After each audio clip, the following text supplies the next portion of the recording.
In every corner of the world, millions of people carry dreams in their hearts, dreams of freedom, success, and a better life.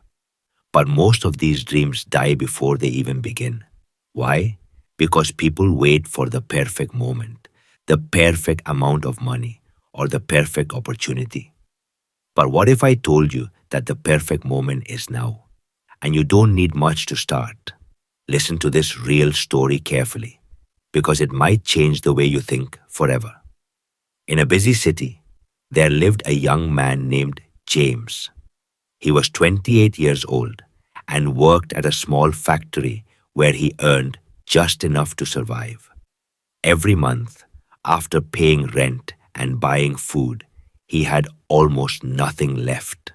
His friends often told him, James, you work so hard, but you're still poor. When will your life change? James had no answer. Deep inside, he wondered the same thing. One day, while returning from work, James saw an old man sitting on the roadside selling fresh juice. The man looked poor, but his small juice cart was always surrounded by customers. James stopped and bought a glass. The juice was delicious, fresh, and different from what the big shops were selling. While drinking, James asked, Uncle, how long have you been doing this? The old man smiled and said, Almost 15 years, son. This small cart feeds my whole family. That night, James kept thinking about the old man. If someone with just a small cart could survive and even smile, then why was he so afraid to try? But then fear hit him. I have no money to start a business. I don't know anything about business. What if I fail? These thoughts kept spinning in his mind. But somewhere deep inside, a small voice whispered, At least try. The next morning, James made a decision. He would start something, no matter how small. But what could he do? He had only $200 saved, which was nothing for a big business. So he walked around his neighborhood and observed carefully. He noticed that every morning people rushed to work without eating a proper breakfast. Street vendors sold cheap food, but it wasn't healthy. Shops sold good food, but it was too expensive. There was a gap in the market. James thought deeply. What could he make that was healthy, affordable, and quick? Then he remembered his mother's recipe for energy bars made from oats, honey, nuts, and the dried fruits. They were tasty, healthy, and could easily be made at home. He decided this would be his product. With his $200, James bought basic ingredients and simple packaging materials.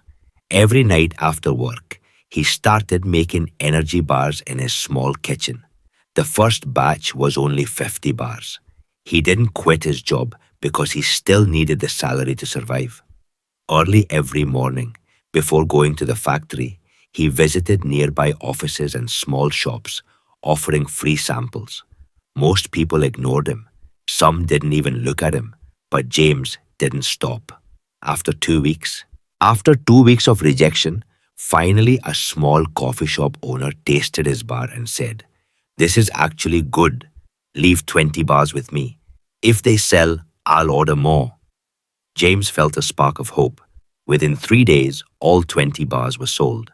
The coffee shop called him back and ordered 50 more. Slowly, word began to spread. One shop became 5 shops.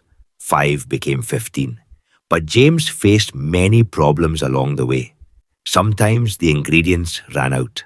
Sometimes the packaging tore. Once, an entire batch got spoiled because he made a mistake in the recipe.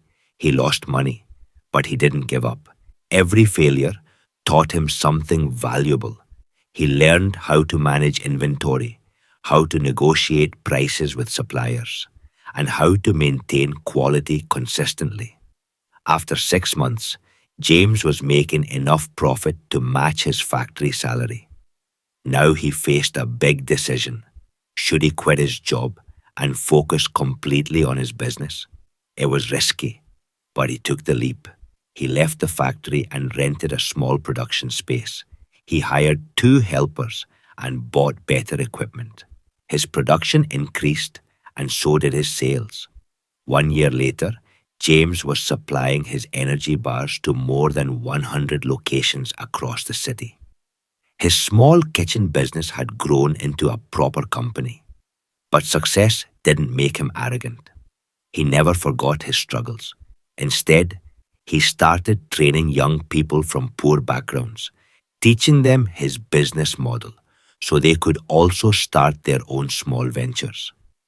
Today, 3 years after starting with just $200, James owns a successful food business. He employs 15 people and earns more than he ever imagined. But the most important thing he gained was not money. It was confidence, knowledge, and the proof that anyone can change their life if they truly decide to act. From James' story, we learn several powerful lessons. First, you don't need a lot of money to start. You need an idea that solves a real problem.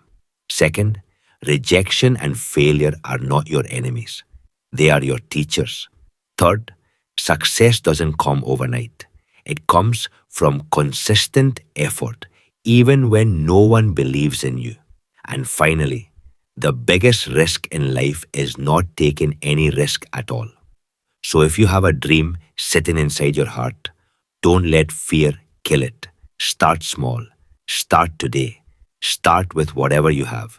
Because the difference between successful people and unsuccessful people is not talent or money. It's simply that successful people started, while others were still making excuses. If this story inspired you, remember it and share it with someone who needs to hear it. To everyone dreaming of a better life, your journey begins the moment you take the first step. Best wishes to all of you.